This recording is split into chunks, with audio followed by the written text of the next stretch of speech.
This is the Fantasy Football Fellowship Podcast, where we unpack fantasy, faith, and life.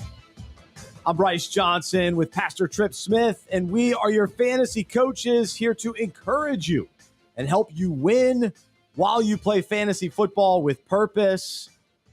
As we provide fantasy advice, we won't always be right, but we hope we'll be convincing.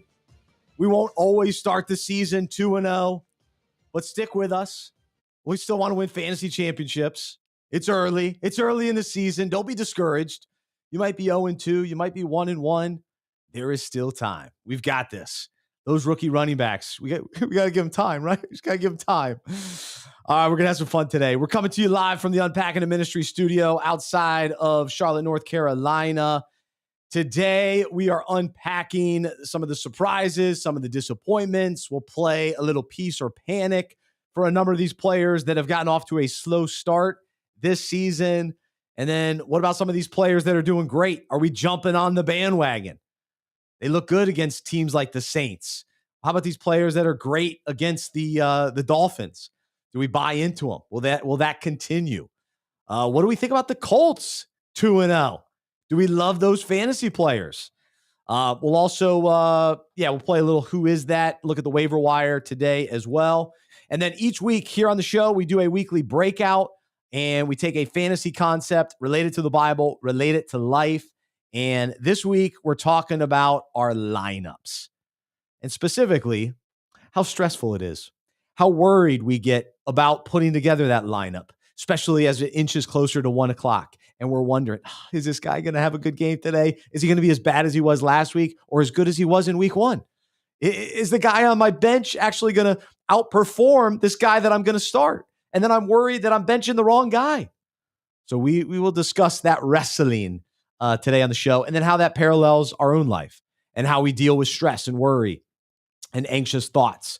And so about much more important things than putting together our lineup each week. But it still matters, and we'll still talk about it. But we're excited to continue here on the podcast, but also for those leagues that are meeting around the country with Fantasy Football Fellowship and using our content to then have league meetings and discussions about fantasy, faith, and life. And so I hope that you're meeting. And if you haven't signed up for your free membership yet, it's available for free on fantasyfootballfellowship.com. And I hope that you'll get your league going. And if you are participating, I encourage you each week, the person that you're matched up against, reach out to them early in the week, ask them how they're doing, ask how you can pray for them, and then go beat them in fantasy. And then follow up with them on, Tuesday. And not that you have to brag about it, but if you lose, then you send the congratulatory text. I had to do that today. I lost to somebody at church.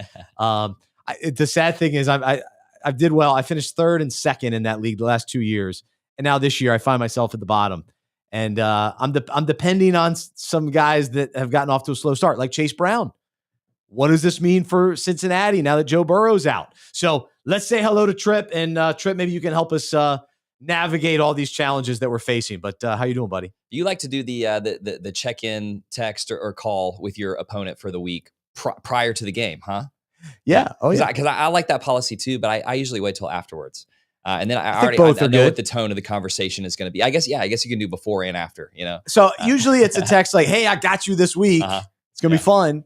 Hey, how you doing? Right, I try to do that. Yeah. With 5 leagues, I can't say that I do it for every league every week, but that's my hope throughout the league, at least to check in, see how they're doing. Yeah, just raise the stakes a little bit. It's fun. Yeah, good way to stay connected with buddies. I'm good, man. I think after week 1 of fantasy this season, I was feeling pretty excited about my teams. I thought that I had drafted pretty well, and my expectations were knocked down quite a bit this week. And as I've looked at my lineups, I'm not exactly sure why that is. I do have Amari and Hampton in a lot of places. I know we're going to talk about those rookie running backs, but it's just more like I just had kind of a middling week this week, which never makes you feel that excited. It wasn't the worst that it could have been, but it was a rougher week than I got off to last week to start the season. So let's talk about it, man. I need your counsel. There we go. So we're 2 weeks in, and we start our show with some fantasy shenanigans.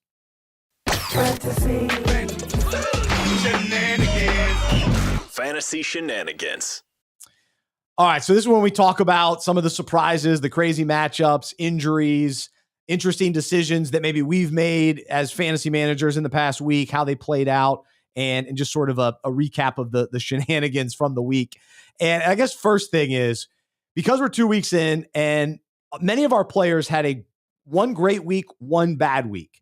And to me, week 3 is such a crucial week because then it's sort of the tiebreaker for some of those guys. Now, for players that have gotten off to 2 bad weeks, the panic meter intensifies. And so we'll do peace or panic in a little bit. And then when it comes to the rookies that we have on our roster, I really believe we have to give them more than 2 weeks before we make drastic declarations about them. And then I will say this, players who are dropped this week, tonight, people are going to go on their lineups or on their teams, and they're going to drop players.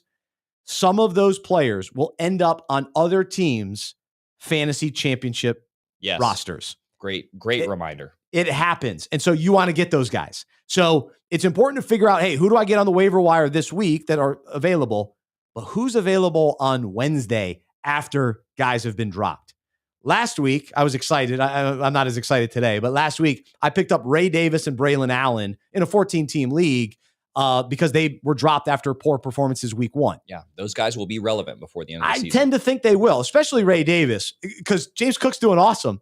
Will that continue for 16 weeks? I don't know, but we want part of the Bills' offense. So that's interesting. And then, of course, the headline this week, the shenanigans, it's the injuries. It's the quarterbacks that are injured, starting with Joe Burrow. So it affects me in one team because I have Joe Burrow. I don't even have a backup, so now I got to go into the waiver wire. I'll probably start with Browning, but Daniel Jones, I believe, is available, so I'll be excited to pick him up. But what do you make of the injury and now the ramifications for Bengals players? I think Joe Burrow is an amazing quarterback. And he has 2 of the best wide receivers in the NFL.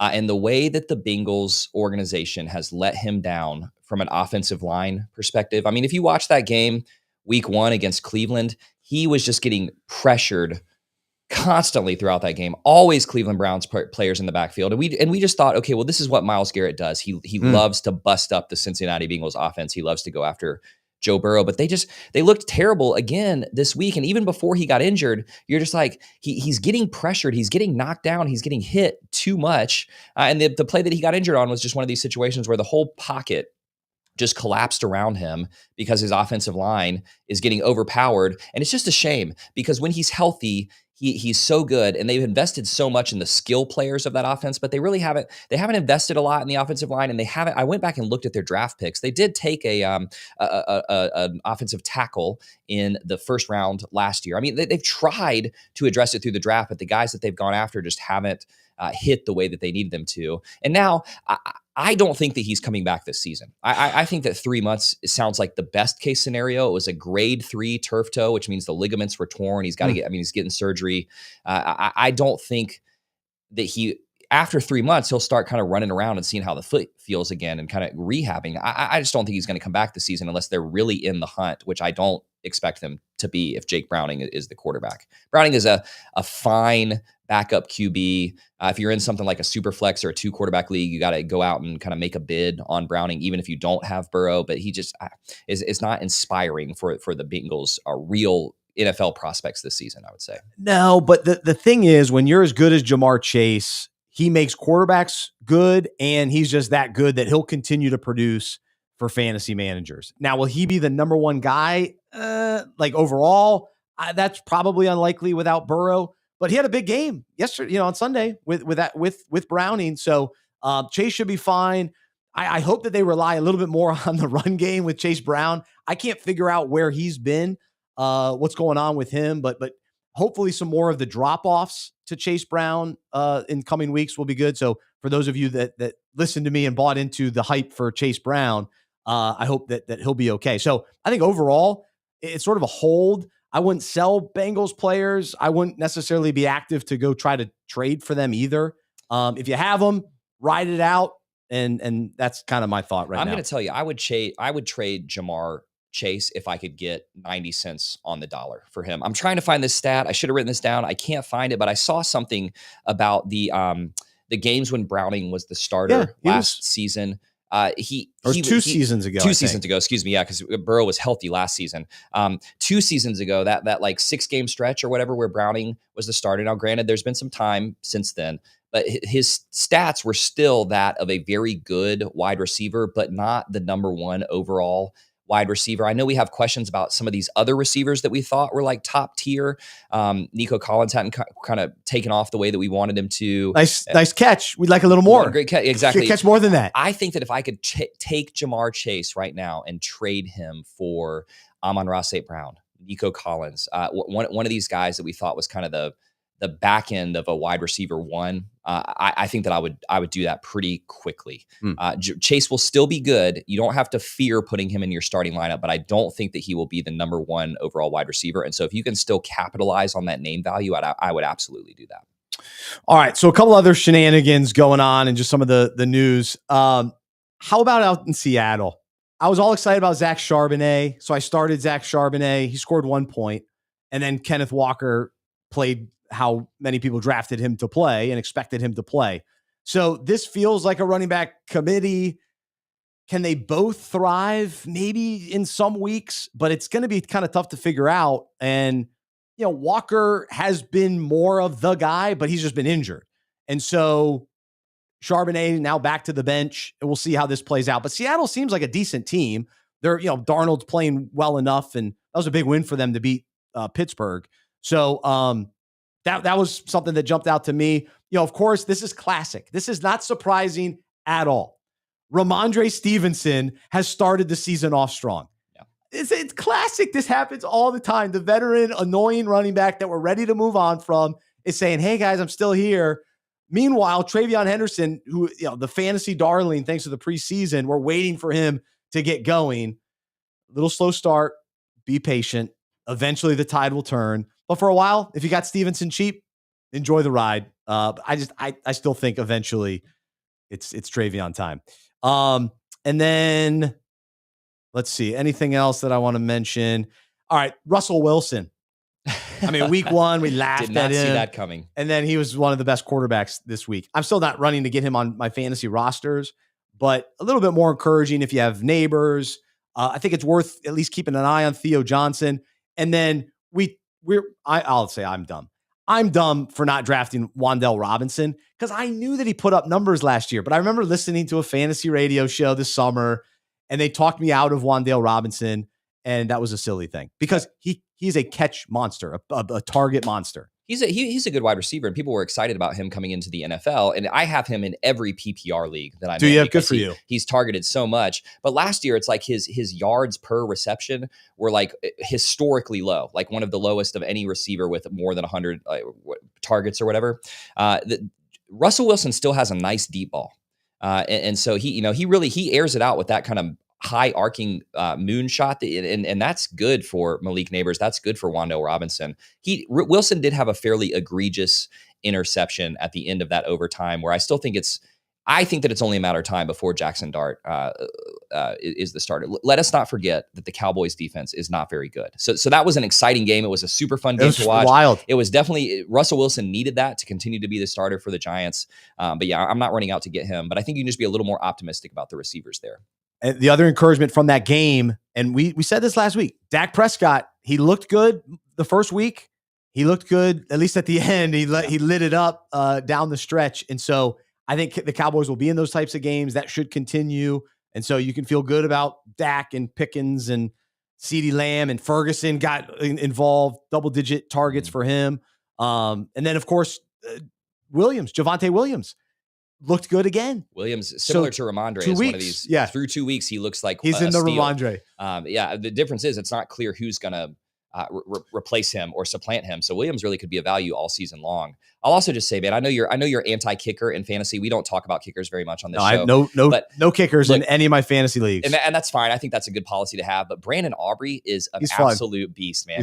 You put him out there, and if you're within 70 yards, it's like you've got a chance to make that game-winning field goal. So he's one guy that we missed in the injury section that I just think we need to take a moment just to honor, just to pour one out for this guy is Austin Eckler. Right? I love Eckler. Eckler, he's such a likable player. He was an undrafted guy, right? Yeah, give it, because I do think at his age, the stage of his career that he's in, an Achilles injury in week 2 probably means that we don't see Austin Eckler with any sort of like relevant kind of real football or fantasy football role. But yeah, what a great player. Seems like a great guy. Sorry that his, I think, kind of career is going to end this way. And it opens the door for Ja'Cory Cross-Merritt. It's going to be interesting to see now because he has been much hyped. And through the first 2 weeks of the season, with the exception of that touchdown that he got, it's been more of a timeshare there, and he hasn't looked maybe as great as he was being drafted. You said this before the season, that he was going to be overdrafted because of how much the hype built up behind him. But now he's going to have every chance to be like the workhorse back there, and it's going to be interesting to see what happens. So this is a gut feeling. Washington could have a tough season. Yes. It just, so far, things might not be clicking for them. And, Dallas is going to be better. Philadelphia is not going anywhere. The Giants will be competitive. This could be one of those just kind of step back years for Washington. Jaden Daniels is banged up, might miss a week or potentially more, but Marcus Mariota, he's okay, fine backup. But like we were worried about, or at least I was worried about, Terry McLaurin holding out, not good, hasn't gotten off to a great start. Debo's been solid, and Zach Ertz has been solid. Those two, from fantasy standpoint, have been good. But when I look at the running back situation for them, Bill could be solid, but then they still talk about Chris Rodriguez and McNichols. I would not go target those guys on waiver wire. I'm not going to go get them. If it's anyone, it's Bill, or it's a little bit of all three, and or the Washington Commanders just have a down year. Right. So there's some concern there. But as far as Eckler goes, if I had a first team all Bryce fantasy team for the last 20 years, he's on it. Nice. Love Eckler. Huge Austin Eckler fan. He's won me a lot of fantasy games. So when he was in his prime, I mean, he was a scoring, and especially a PPR monster. Love Eckler. Sad to see him go out that way, but he's had a great career, and I wish him all the best. And he's got a good persona too. He'll probably get into like broadcasting or something like that. So he's got another sports career ahead of him. Yeah, I think so. Yeah. There's something when we're as fantasy managers, when we make ads and drops, there are certain drops that we just love, right? It's like, this guy blew it for me. You're dropped. Get out of here. And we like that. We have this sort of authority or whatever. And it's just like, you're done. It's a cathartic drop. Yeah, get cathartic. Out of here. And then there are the sad drops. And when I drop Austin Eckler tonight, it's going to be a sad drop. So goodbye, Eckler. I may even keep him on my IR for a little while, just out of respect for Eckler. But yeah, he's done. But yeah, anyway, so there you go. There's some of the shenanigans. I'm trying to think of the biggest move that I made this week. Starting Charbonnet did not go well for me. And then last night, going into Monday Night Football, talk about shenanigans. I was up against like the one guy in my fantasy league that I love to beat more than anyone. He's a good friend of mine, but I had Omarion Hampton, Ashton Genty, and Nico Collins all playing Monday night. And I just needed each of them to basically hit their projected. I'm winning this game, yeah. Yeah, just solid, be average, and I would have been fine. And they all underachieved, all three of them. Well, and disappointing. Collins, that first drive, great touchdown pass. And you think, okay, here it comes. Oh, they fed him too. Bad week. Yeah, and they're trying to target. I mean, I sort of wonder if they just don't have anyone else to pass to that really threatens the other defense. And so the opposing defense knows what you're going to do. But I mean, is now the time to talk about these rookie running backs, or are we saving this for accountability? And you go ahead. I mean, I'm worried that the Chargers look like their plan this year is to just unleash Justin Herbert. I thought they were going to be this ground and pound, strong offensive line team that they were last year. And I didn't think that Najee Harris was really going to be a factor. And it seems like they are committed. I mean, Quentin Johnson is coming alive. He looks like a good receiver. Keenan's still around. Keenan is still around. I mean, and what Herbert did Ladd finish with last night? Ladd, he didn't do much. No, he's been quiet. I think Ladd McConkey is going to be kind of a bust for where he was drafted this season. He was going at like sort of that wide receiver 1, low end 1, high end 2 range. And it just looks like those other two guys are just going to, so he'll have good weeks. McConkey will have good weeks, but I'm worried about him. But I'm very worried about Omarion Hampton. It was a totally even split with him and Najee Harris last night. I mean, Travion Henderson, I think Ramondre, will continue to get chances as long as he's healthy and he doesn't have the fumbling issue. So I expect Henderson to be better, but I don't think that he's just going to take over that role from Ramondre unless there's a fumbling problem that comes along. So some of these, J.K. Dobbins continues to eat into R.J. Harvey's work, and Caleb Johnson. Am I correct that Caleb Johnson has negative 0.1 points through the first 2 weeks of the season? Yeah, I mean, I think he's droppable. He is droppable. Yeah. I mean, they're committed to Jaylen Warren, and unless something happens there, it doesn't look like Johnson's going to be a factor this season. So some of these rookie running backs, and now Quinshon Judkins is back. He's practicing with the team. It doesn't look like a suspension is imminent. Make him wait a little bit. They just threw him right out there. Just went right out there. They're so desperate. I don't think that right. When your other option is Jerome Ford, I think you're like, well, let's just give it a shot. Let's see what we've got here. But none of these rookie running backs look exciting right now. I think if I could buy low on Ashton Genty, I would. But the other ones, it's unclear what the future is going to look like for them. Well, the shenanigans is we don't want to think about offensive lines. Like, we don't want to break down offensive lines. And in many ways, I'm not equipped to break down offensive lines. I don't know if these guys can block. But what I can see is our holes opening up. They're not really opening up. Right. Like Hampton or Genty. Like, it's not like they're not fast or whatever. There's just no hole. If there's not a hole, what do you expect from these guys? So that is concerning. So they're going to have to shore up these O-lines and get the run game going. Yeah. I will say, I think, but there's Raiders, no one else like Genty. Who's coming in? That's exactly the point. The Raiders, I think, have played two sneaky good defenses. Yeah. And so if I could go out and buy low, if there's somebody who's panicking because they took Genty in the first round and you're in 2 weeks in your league, if I could go acquire him, I would do that because I'm expecting better things for him. Don't know what to expect for these other rookie running backs in the next 6 to 8 weeks. All right, we'll do a quick question from the audience here, and then we'll get into our accountability and confession. Lux asks, would you accept this trade, Chase Brown and Kelsey for CMC and Ridley? So I'm giving up CNC and Ridley. I would want to be on the side of that is getting McCaffrey and Ridley. I think I continue to think that Kelsey is on the decline in his career. I'm worried about what's going on in Kansas City. And even though I think that Chase Brown is going to be a little more insulated from the Burrow injury than Higgins and Jamar Chase are, I think I want to be on the McCaffrey Ridley side of that. But what do you think? That's pretty close for me. That's a good trade. Yeah, depending on the rest of your roster. I guess it depends on roster. But I would lean towards CMC and Ridley. I think the Titans are on the rise. We felt good about them in the offseason through 2 games. Like, we've seen enough to go, all right, let's give them some time to get going. And so I think Ridley will be okay. And then, of course, CMC, if healthy, he's great. He's as good as it gets. So, and the 49ers look pretty good, even with Mac Jones. All right, let's get into some confession. Here we go. Pardon me, Mr. Perfect. I guess I forgot that you never ever make a mistake. Just when I think you couldn't possibly be any dumber, you go and do something like this and totally redeem yourself. I am the smartest man alive.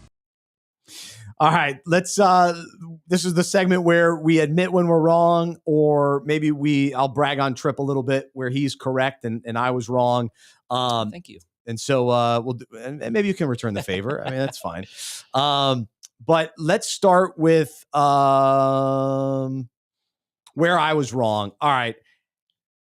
James Cook is lighting it up. James Cook is winning weeks. He was unbelievable again. Talk about shenanigans. Josh Allen, sort of a quiet day.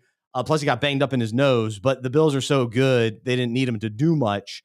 But I said to avoid James Cook through 2 weeks. It's not looking good. And then, man, I absolutely love Tucker Kraft. And I think we both were in on Tucker Kraft. He looks phenomenal. I believe this will continue. Yeah. I believe he's a top 6 at worst, maybe even a top 3 tight end the rest of the way. I just regret I don't have him in more leagues. I think I have him in only 1 league.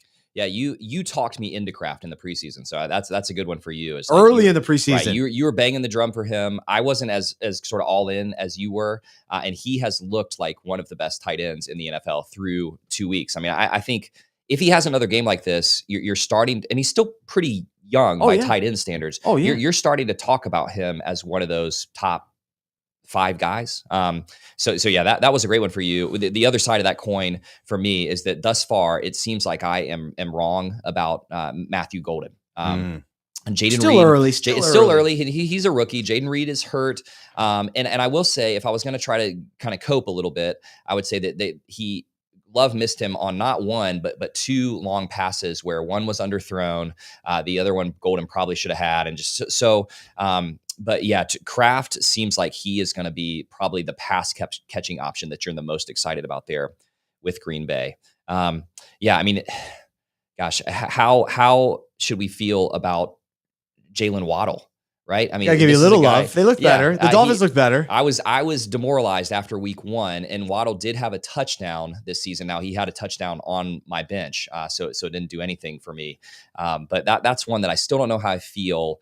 But if there's going to be a bright spot for that offense, and it's possible that there just won't be one, it's obviously Achane, but I also think that, that Waddle, maybe the continued, sort of antics of Tyreek Hill are going to benefit Jalen Waddle, I think. Staying in that game, very excited about Drake May. So he's a starter in 2 leagues. One league, he's the only quarterback on my roster, and so I'm very invested in Drake May. Yeah. But that was a great performance. Now, you don't get to play the Dolphins every week, but you do get to play him twice, so that helps. But hopefully Drake May continues.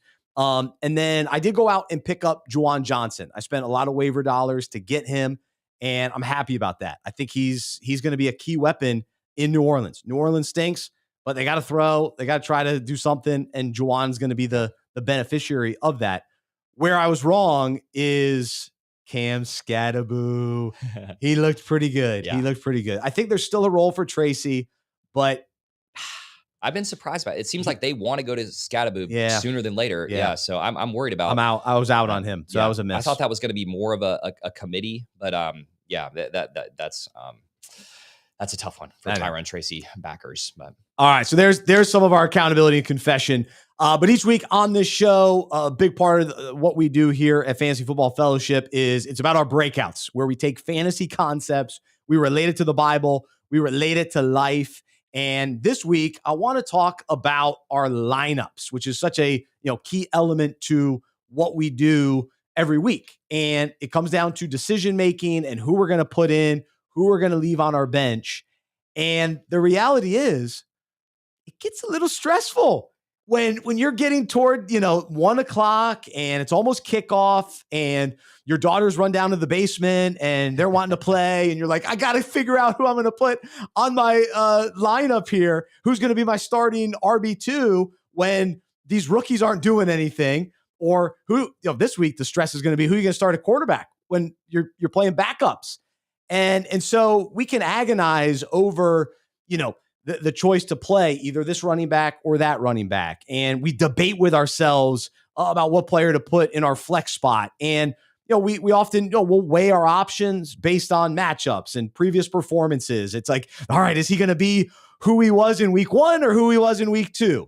And then, of course, the health of each player. It's like, well, Brock Bowers. It's like, oh, he's not that injured. And so then we convince ourselves, well, he's Brock Bowers. We got to put him in our lineup. But what if he is hurt? Or what if he gets hurt when he's, he actually goes out there and after a couple plays, he goes out. And so it becomes stressful during all these situations, especially when we have 2 players that are very close in terms of, rankings or projections or kind of what they've done as far as points per game. And we know we can only put one of them in our lineup. And so we feel the pressure of, all right, I got to decide who's it going to be. And we go back and forth. And then we also play the what if game in our mind. And we consider all the different possible outcomes for each player. And, what if our running backs team decides not to run the ball as much today because their opponent has a stout defense? Or what if this game is a shootout and it's just going to be, more passing, and so they're going to get away from the run game? What if his injury is more serious than they're letting on? And so we play the what if I bench the wrong guy game. And then this is the worst, right? This is guilty. You're afraid that if I bench this guy, he's going to have a huge game. So then I better play him. But wait, no, he's not as good as the guy that I should be starting. Yeah, but what if this guy, you know how it goes, right? You're nodding your head. Tripp's nodding his head. You get it. And so these are the questions that swirl around our head. We ask ourselves, what should we do? And we want to have an awesome starting lineup every week. And we don't want to make mistakes with the guys we put in there. but at the same time, we can't predict the future. We can't, perfectly get all these lineup decisions correct, and we can't control the outcomes. And so because of this reality, it is easy to become worried, fearful, anxious, concerned. Like these are the emotions and feelings that we feel, and we don't like not being in control. We don't like the what ifs. And then, we feel it intensifies the closer we get to kickoff, but then also as the season goes along, the closer to the playoffs. And if we've lost a couple early in the season, it's like, I'm feeling the pressure. So every lineup decision carries more weight. And so, the more that's on the line for us, the more we analyze and second guess ourselves, and it just gets stressful. And so, of course, this is part of playing fantasy football and what makes it so competitive. And really, there's a big mental game to playing fantasy football. That's part of the deal. And so, what do we do about it? And so let's bring Tripp in on this. And so, Tripp, what do we do about it? I don't know. I haven't figured it out. I mean, I'll tell you, I'm playing more best ball this season than I have ever played, including a couple of best ball leagues here with unpacking it. And there's something that I really enjoy about that, because when the computer just puts in your very best possible lineup, it feels really good to look at that lineup at the end of the week.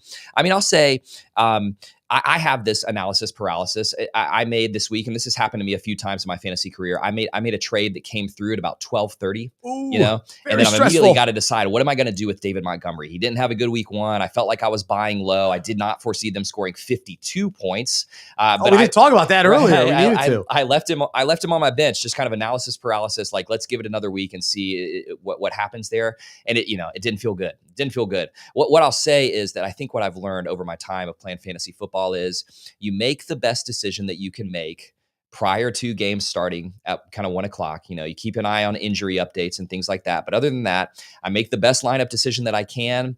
And then if I look back at the end of the week and are just like, a lot of points on my bench, low scoring on my starting roster, generally I try to put it out of mind.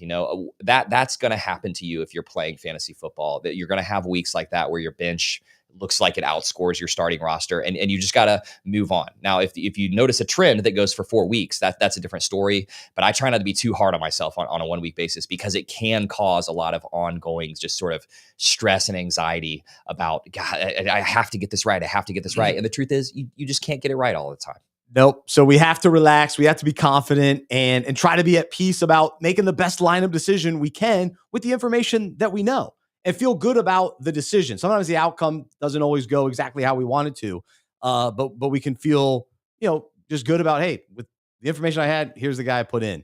And we have to remember that we can't control what these players do on the field. I can't control whether or not the offensive line opens up a hole for my starting running back, my first pick overall, my 5th pick overall, Ashton Genty.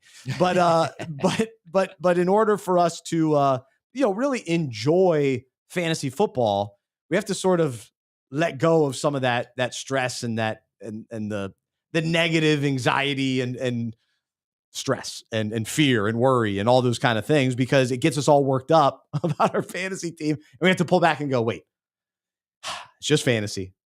It'll be all right. Let's look at the full scope of the season, not worry about every, lineup decision to the level that sometimes we do, and try to have some fun with it. And so here's the deal. As we parallel this to our own lives, maybe it's tough for us to deal with fantasy, but what about in life, right? Chances are we have much more important decisions that we face, and we find ourselves in similar situations where the feelings are the same, where we're feeling like, oh man, I've got a tough decision to make. There are unanswered questions about the future. I want to control every outcome. I don't want to make mistakes. And then because of this, we can be worried. We can be anxious. We can be fearful. We can be concerned. And yes, there's a proper level of being concerned and all that.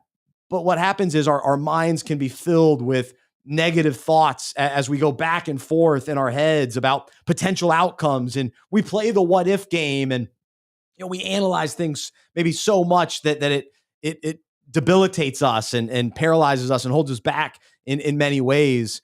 And so oftentimes, we don't know what to do, but we feel the pressure and the stress that we have to make a decision. And then, we fear that, things won't turn out the way that we want them to. And then when it comes to big life choices, the intensity increases and the weight starts to, the longer we go on with a decision sort of looming, that weight can be hefty because we know what's on the line. It affects our family. It affects us personally. It affects, our future. And so those decisions we face in everyday life and in certain seasons of life. Some of those bigger ones don't thankfully happen every day, but they happen throughout our journey. And so here's the deal. As followers of Jesus, we truly can relax, be confident, and find peace in whatever we face when we place our trust in him, his plan, and his character. And if we're honest, it's hard to do because we want to control everything. We want to know all the answers. We don't want to make mistakes. We don't want things to go wrong. But it's in the uncertainty, it's in the decisions that we face that God wants us to turn to him, and he wants to give us his peace. He is peace. And so we can be confident in him. And so here's what it says in Philippians 4:6-7. Don't worry about anything. Instead, pray about everything. Let me say that again. Don't worry about anything. Instead, pray about everything. And so what if we really just lived by that? The simplicity of that. It's hard. Like we talked about last week, love God, love people. What if we just didn't worry about anything, but instead we prayed about everything? And then it says, tell God what you need and thank him for all he has done. Then you will experience God's peace, which exceeds anything we can understand. His peace will guard your hearts and minds as you live in Christ Jesus. And so are we living in him, trusting him, abiding in him, relying on him, and finding our peace, our joy in him, which then allows us to approach these decisions with his strength and his peace driving us so that we don't allow the fear, the worry, the stress to derail us, paralyze us, hold us back, cause us, other negative kind of harm when we allow that to weigh us down so significantly. Yes, we're going to feel pressure in life. Yes, there's going to be moments of stress, but what are we going to do with that? Are we going to turn to God or just allow that to win? Or are we going to let peace take over and drive us? So Tripp, I know you can relate to this, and how does this land with you? Absolutely can relate. And I mean, in my own life, the way that I think about this is like, I think of this as two concentric circles. Okay. So there's this inner circle of the relatively small set of things that I can control and influence today.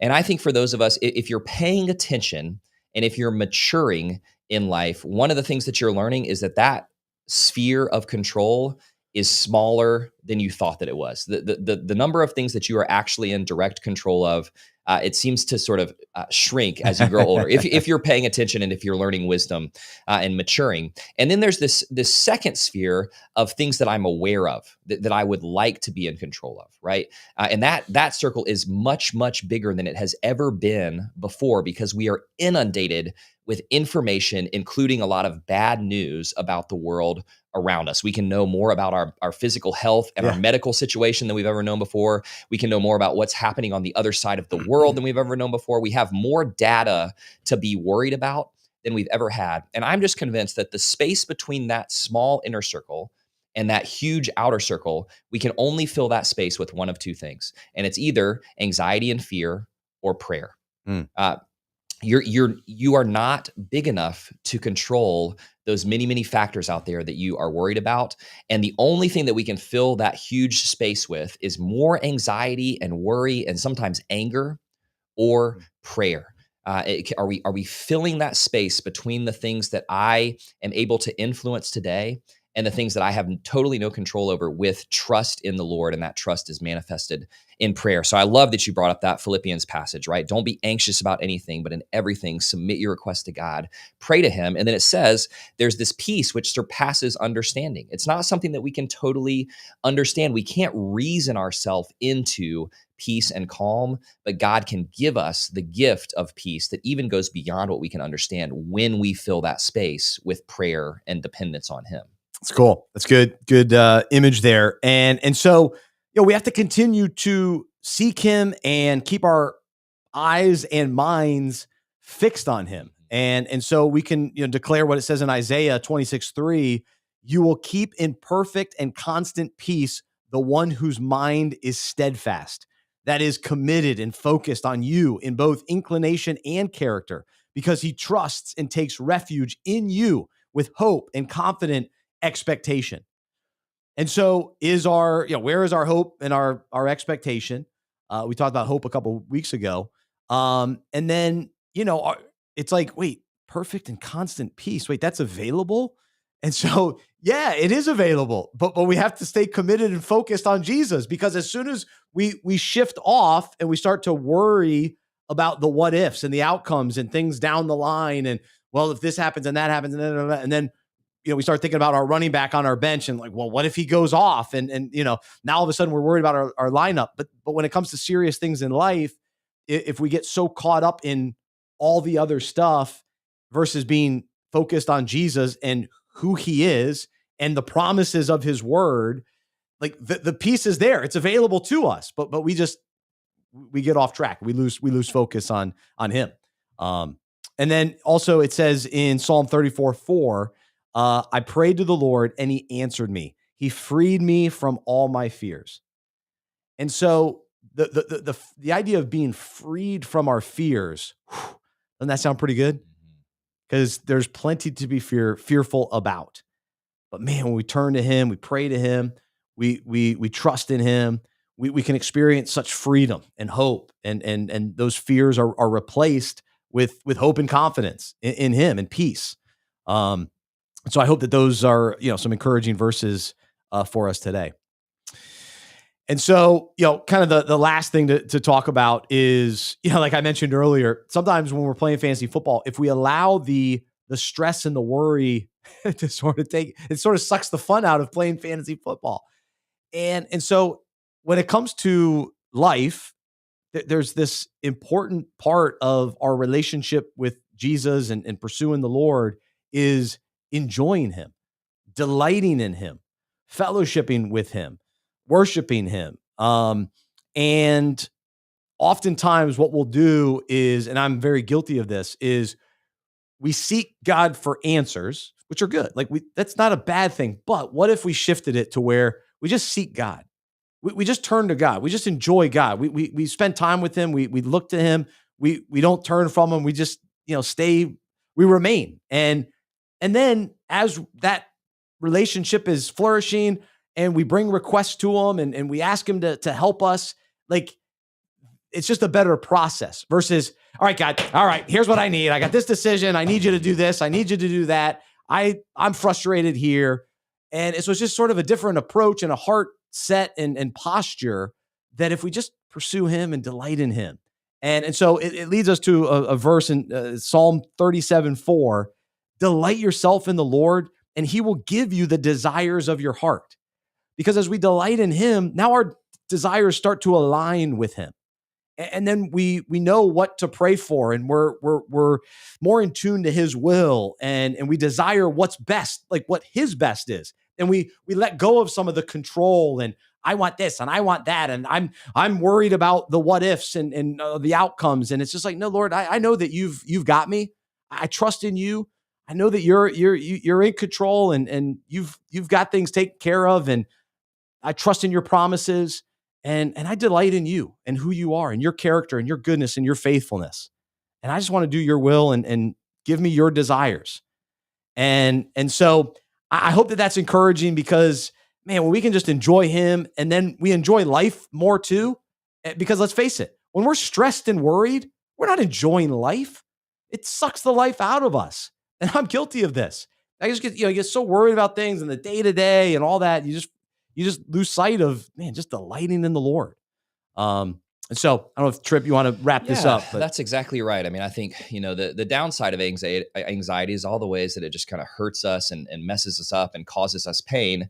But it's also, there's another side of that coin, which is just like missing the goodness that is right in front of us, right? One of my favorite quotes that I think about a lot is comparison is the thief of joy. right? But comparison is the giver of much worry and much fear and much anxiety, right? When you're comparing your walk with the Lord to someone else that you know and saying, why am I not as good as of a Christian as that person over there is, right? We're just missing the grace and the kindness and the joy that's on offer right in front of us. When we're comparing our life to some kind of beautiful, manicured, usually fake life on social media, we're just filled with all kinds of like discontent, and we miss the beauty that God puts right in front of us. Going back to our lineup analogy, right? It's like once those games start at 1:00, if I'm sitting there looking at my phone, my sleeper app, and just saying, "Oh, did I get this right? Did I get that right?" I miss the football that's right in front of me. That's right. You know, and so some of this is just, hey, God's got this. He's got you in his hands. He knows the journey that he wants to take you on, and at some point, you can just rest because you don't have to compare your walk with the Lord to somebody else's. His grace is sufficient for you. His power is made perfect in weakness, and he loves to meet us right where we are. And he has a journey of spiritual growth and adventure for you that he doesn't have in quite the same way for anyone else. And so some of this worry just blinds us to just the goodness that's right in front of us. So I think is a really important thing to remember. It's good. I love it. And lastly, this peace that we long for, it can only be found in Christ. And so we have to know him and we have to surrender to Christ. And so we believe that Jesus came to earth. He died on the cross for our sin. He resurrected. It was resurrected by the power of God. And he lives today and invites us into eternal life with him. And so like we talked about a couple of weeks ago, that gives us hope. It also gives us peace. And so because of the gospel, because of the good news of Jesus, when we surrender to him, we now can live with peace and joy and hope and not be consumed with worry and stress. And sometimes I think we coddle it. Sometimes we celebrate stress. Like, I'm stressed, I'm busy. And I think that's dangerous. Mm-hmm. Whereas, man, what we really long for, our soul really longs for that peace. And it comes from Christ when we're in Christ. And then it comes, practically daily, when we're turning to him, keeping our eyes focused on him. Because again, like we were saying earlier, we start thinking about the world and our problems. And then now we're going down that tough path. But thankfully, Jesus is still with us and he's ready for us to turn to him, trust in him, and find our peace in him. So I hope that's encouraging for you. That's this week's breakout. And so I hope that you and your fantasy league will enjoy your league meeting as you discuss this topic and the questions that we provide on fantasyfootballfellowship.com. So let's continue the conversation. We've only got a few minutes left here today, but let's do a little peace or panic. And I tell you what, the wide receivers are creating quite a certain level of panic. So here we go. Well, I guess deep down I'm feeling a little confused. It's just a lot to process, and that's what I'm doing. We can't have anyone freak out there, okay? We've got to keep our composure. We've got too far. There's too much to lose. We've got to keep our composure. Well, don't worry. I'm not going to do what you all think I'm going to do, which is flip out. You started the season. You had a top pick. You drafted a wide receiver. Maybe you went wide receiver in your first round or two. Do any of these names sound familiar? Or they're showing up on your fantasy roster? How about Drake London? Guilty. Took him in the second round. Technically, I guess he was my first round pick because I was at the turn. Anyway, Drake London, wide receiver 50 through 2 weeks. How about the excitement for A.J. Brown, Super Bowl champion? Wide receiver 85? What are we talking about? Brian Thomas Jr., first round pick, wide receiver 46. Cortland Sutton, wide receiver 43. DJ Moore, wide receiver 49. Calvin Ridley, wide receiver 56. Terry McLaurin, wide receiver 60. You should have listened to me on that one. But those wide receivers, are they causing you to panic, or do you still have peace about each of these players? So we're talking about peace today. Do you have peace for any of these guys, or what is your level of panic when it comes to fantasy for these guys? I mean, as you're reading off that list, it's definitely more panic than peace for me. I mean, I think Roma Dunze is the wide receiver 1 in Chicago. It seems clear through 2 weeks. I was somebody who was in on DJ Moore coming into the season. And maybe there's still some hope there, but it doesn't look like Caleb. Well, I'm hoping that Caleb Williams is going to continue to develop. There have been signs of life, signs of positivity there, but right now that offense cannot sustain two top fantasy wide receivers. And Odunze is number one. So I'm panicking about DJ Moore. I'm definitely panicking about Brian Thomas Jr. There are some bad vibes there with like what's going on between him and the coaching staff. There's something weird is going on with Brian Thomas Jr. There are these reports that he doesn't practice hard. There were a couple of balls where he gave up on the route because it looked like it was kind of leading him into a hit. And to be fair to him, Trevor Lawrence does throw some risky passes, quote hospital balls, So, but something weird is going on with Brian Thomas Jr. I kind of think if you want me to be positive with some of the guys on this list, I think the Titans have played two tough defenses with a rookie quarterback to start the season. And so I still feel cautiously optimistic about Ridley. I think that Terry McLaurin just needs time to get back into that rapport with Jaden Daniels. But now, Daniels may miss some time. So, but I do think that by the end of the season, that connection will be sort of live again. And then I just need to know more about what's going on with Drake London's shoulder. But that touchdown pass that London had in week 1 that was called off because he came down on his shoulder. It was one of the plays where he kind of messed up. He made that shoulder injury worse. If he'd caught that touchdown, we'd be having a different conversation right now. The Falcons were just able to run all over. Who did they play this week? I mean, it was like Algier and Bijan both had running back one weeks. The Vikings. Week. Yeah, they were just Sunday able to run football. all over the Vikings. The Vikings never pushed them to need to score quickly offensively. So I'm not too worried about Drake London, Ridley, or McLaurin, but so those first guys you named, I'm very worried about. Yeah, the most panic would be Brian Thomas Jr., AJ Brown, and the Eagles because like they're winning, playing well, and he's not a part of it. So I think the other thing we have to consider with some of these guys struggling, like who could get traded. Maybe DJ Moore, maybe AJ Brown. Like there's a possibility there. But yeah, I like the trajectory for Calvin Ridley, and I actually think Cortland Sutton. I think the Broncos will continue to be a good offense with Bo Nix. That was kind of an interesting game with the Colts. They won the game and they called the penalty. So I think we look maybe a little bit differently on the Broncos, but I think Cortland Sutton will be okay as time goes on. So a little bit of peace for him. All right, let's go to our next segment and look at sort of the positive side of things and some guys that are playing well, and let's determine whether or not we're going to jump on the bandwagon. Get off the bandwagon. It's time for Bandwagon Riding. Getting on, getting off. Make up your mind, all right? So we just mentioned the Broncos, and I am all on I'm kind of on their bandwagon, but specifically with Troy Franklin. There was talk last year, and I always got a kick out of it because it was like, well, Bo Nix and Troy Franklin, like they're buddies from Oregon, like they're going to be great. And then Troy Franklin did nothing year 1 as a rookie. Well, the connection, it was there. He developed as a wide receiver, and now through 2 weeks, he's playing well. Thankfully, I did pick him up in one league on waivers last week, so that was positive. But I think he'll continue to be the number 2 guy with Cortland Sutton. Doesn't mean he's taking over for Sutton. I don't think this has to be either or. I think both can thrive in this offense with Bo Nix. So I am jumping on the Troy Franklin bandwagon. And let's see, who else am I jumping on?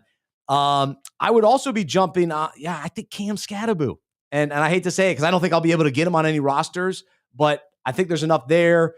This offense with the Giants should be, is a little bit better than week 1. And so, I'm intrigued by Cam Scatterbo, so jumping on his bandwagon. What about for you? I mean, I already mentioned Rome Odunze. It's just clear that he's the preferred wide receiver there, and he had a great week this week. I mean, I do think that the Bears offense with Ben Johnson is going to be exciting enough to sustain one really good wide receiver. And I think that that's going to be Odunze. Another name that you put on this list that I just think is a pretty fascinating one is De'Ami Brown. Now, maybe I'm a little bit biased here because he's a Carolina guy, one of the few Carolina guys that's relevant in the NFL. He went to UNC. He was great in college. And then, it's with the Brian Thomas situation, with it being unclear, like what Travis Hunter's role is going to look like. De'Ami Brown he showed some flashes in the playoffs last year. Nobody remembers it from a fantasy perspective because it was during the NFL playoffs. But he was a touted guy kind of coming into the season, and then he really only had one year where the Commanders were relevant, where he would have been able to do anything. So I think that De'Ami Brown might be one of these guys that you could put in as like your wide receiver 3 when flex or when bye weeks start hitting a few weeks from now. So that's an intriguing one to me that I might spend a couple bucks of fab on to add him on waivers. But yeah, like you said, 2 weeks in, it's just hard to know which of these trends is real. I thought it was going to be Marvin Mims for the Broncos and not Troy Franklin. But through 2 weeks, it looks like Franklin's the preferred guy there. So hard to know what's going on with that receiving core. I think he's built better and set up better to be more of the number 2. And then Mims will be that third guy, boom or bust type weeks every once in a while, but not a consistent fantasy guy, but can help the Broncos in a number of ways as another weapon. So as we wrap up the show, we always love to give some kind of waiver wire thoughts and guys to consider picking up. But then also we like to talk about some of the guys that maybe randomly scored or provided some contributions out of the blue. And we like to ask the question, who is that? Come on, are you going to tell me who that is? Come on, seriously, who is that? So let's begin. Actually, let's just keep it going with the Broncos, because now he's with the Saints. But Devon Vele, the appearance of Devon Vele. Come on, are you going to tell me who that is? Don't worry about it. You don't need to know who he is. He'll score maybe one other time this year, but the Saints probably won't score much. But one team that does score a lot. How about the Baltimore Ravens? Like, it had to have been Rashad Bateman, right? We were all excited about Rashad Bateman. No. It wasn't Rashad Bateman. It was Tylan Wallace. Come on, are you going to tell me who that is? And then how about a guy, Walker? I don't even know his first name. Dantez Walker. Seriously, Yeah. who is that? Yeah. Come on, are you going to tell me who that is? Lamar was slinging it around. He threw for 5 touchdowns, and 2 of them were to guys named Tylan Wallace and Dantez Walker, who none of us had on our fantasy teams this week. And then in Cincinnati, it was a big scoring day. A lot of people catching passes, but Mitchell Tinsley? Come on, seriously, who is that? Come on, are you going to tell me who that is? Who is that? Who is Mitchell Tinsley? Right? The Bengals. I saw it. I was like, that was the Bengals game? Yeah. Gosh, I remember the Tinsley. I was like, Tinsley? Jamal Tinsley played for the Pacers? So basketball, what's he doing out there? But so those are a couple of names that are funny this week. And we should know about Torrey Horton in Seattle. He's a name to keep an eye on. I'm not sure you have to... He's still fighting for targets, but he's someone to be aware of. I'd also keep an eye on Theo Johnson with the Giants, with tight ends being, it's always tricky to find a good tight end. In Denver, run away from Evan Ingram. But how about Adam Troutman scoring a touchdown? Come on, seriously, who is that? I feel like there are guys who are just mainstays on this who is that segment, and Vele is one of them. Troutman is one of them. He's always good for a few 1 reception, 3 yards, and a touchdown games every season. And then a guy who hasn't popped up here yet, but I think will be here next week is Nick Akini Westbrook. He's a mainstay on this list as well. So he hasn't done anything in Miami. I saw him kind of catch a couple of passes. Did he? Okay. And I bet you that he will catch a touchdown in one of these next couple of weeks, and he'll be on the list here. I like that Brock Wright caught the pass instead of Laporta for the Lions this week. That is? I like that it's spelled Bork right here. I spelled it wrong. Well, I think I like Bork better. I might go with Bork Wright moving forward. But yeah, Bork's good for one of these random touchdowns every once in a while. So there you go. Those are some random guys, but it's seriously who to pick up on waiver wire. Yeah, definitely Troy Franklin if he's available.